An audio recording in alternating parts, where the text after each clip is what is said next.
शादी की रात कमरे की बत्ती अचानक बुझ गई थी और अंधेरे में एक जली हुई लड़की खड़ी थी। उसकी त्वचा से अब भी धुएं की गंध आ रही थी।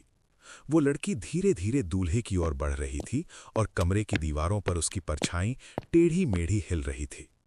दूल्हे का दिल इतनी तेज धड़क रहा था कि उसे अपनी ही सांसों की आवाज सुनाई दे रही थी।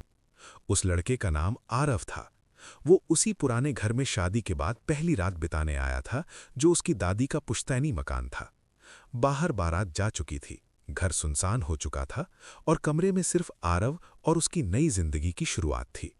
लेकिन उस शुरुआत के बीच खड़ी थी वो लड़की जिसकी आंखें पूरी तरह खाली थीं। हर कदम के साथ कमरे में जलती हुई लकड़ी जैसी महक फैलती जा रही थी। आरव को ऐसा लग रहा था जैसे कमरे की दीवारें धीरे धीरे काली पड़ रही हों। उसकी नज़र लड़की के चेहरे पर टिक गई, जहां जली हुई त्वचा के नीचे किसी पुराने दर्द की कहानी छुपी हुई थी। कुछ देर बाद आरव के दिमाग में एक भूली हुई याद उभरने लगी। कई साल पहले इसी घर में एक लड़की ने खुद को आग लगा ली थी। उसका नाम रिया था। वो आरव की बचपन की दोस्त थी और दोनों एक दूसरे से बहुत प्यार करते थे।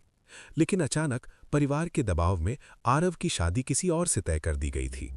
उसी रात रिया इसी घर के आंगन में जलती हुई मिली थी। आरव ने उस घटना के बाद ये घर छोड़ दिया था और कभी लौटकर नहीं आया था आज तक। अब उसी शादी की रात वही जली हुई लड़की उसके सामने खड़ी थी। उसके चेहरे पर गुस्सा नहीं था, ना ही कोई चीख, बस एक गहरी खाली सी नजर, जैसे वो कुछ कहना चाहती हो लेकिन आवाज खो चुकी हो। कमरे की हवा अचानक ठंडी हो गई। आरव को अपने सीने पर भारीपन महसूस होने लगा, जैसे कोई अदृश्य हाथ उसे जकड़ रहा हो।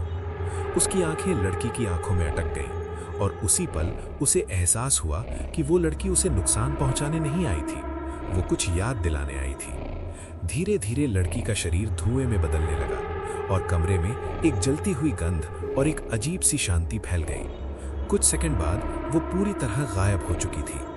अगली सुबह आरव के कमरे के फर्श पर राख बिखरी हुई थी और उस राख के बीच एक पुरानी जली हुई चूड़ी पड़ी थी, वही चूड़ी जो उसने कभी रिया को गिफ्ट की थी। उस दिन के बाद आरव ने शादी छोड़ दी और हमेशा के लिए उस घर से चला गया। लेकिन गांव के लोग आज भी कहते हैं कि उस कमरे में कभी कभी जलती हुई लकड़ी की गंध आती है और दीवारों पर एक जली हुई लड़की की परछाई हिलती हुई दिखाई देती है, क्योंकि कुछ प्यार इतने अधूरे होते हैं कि वे मौत के बाद भी पीछा नहीं छोड़ते।